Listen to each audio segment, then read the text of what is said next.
వేపాకుతో పచ్చడి ఇలా పెట్టేసుకోండి. చాలా టేస్టీగా ఎక్కువ రోజులు నిల్వ కూడా ఉంటుంది. దీనికోసం ప్యాన్ తీసుకొని ప్యాన్‌లో ఆవాలు, మెంతులు వేయించుకొని పక్కకు తీసేసుకోవాలి. ఇప్పుడు ఇదే ప్యాన్‌లో కొద్దిగా ఆయిల్ వేసుకొని శనగపప్పు, మినపప్పు, ధనియాలు, జీలకర్ర కూడా వేసుకొని దోరగా వేగాక ఎండుమిరపకాయలు కారానికి సరిపోను కూడా వేసేసుకొని చక్కగా వేయించుకొని పక్కకు తీసేసుకోవాలి.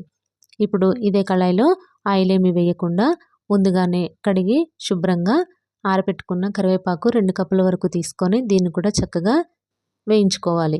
ఇవన్నీ వేగిపోయిన తర్వాత ఒకదాని తర్వాత ఒకటి మిక్సీ జార్‌లోకి వేసుకొని ముందుగా ఆవాలు, మెంతులు, ఎండుమిరపకాయల మిశ్రమాన్ని మొత్తాన్ని వేసుకొని కొద్దిగా ఉప్పు వేసుకొని ఒకసారి గ్రైండ్ చేసేసుకొని ఇప్పుడు దీంట్లో కరివేపాకు అలాగే ముందుగా నానబెట్టుకున్న ఒక చిన్న నిమ్మకాయ సైజ్ అంతా చింతపండుని కూడా వేసేసుకొని ఒకసారి గ్రైండ్ చేసేసుకొని దీనికి తాలింపు వేసేసుకుంటే ఎంతో టేస్టీ కరివేపాకు పచ్చడి అయితే రెడీ అయిపోతుందండి. మీరు కూడా తప్పకుండా ట్రై చేయండి. వేడి వేడి అన్నంలో చాలా టేస్టీగా ఉంటుంది.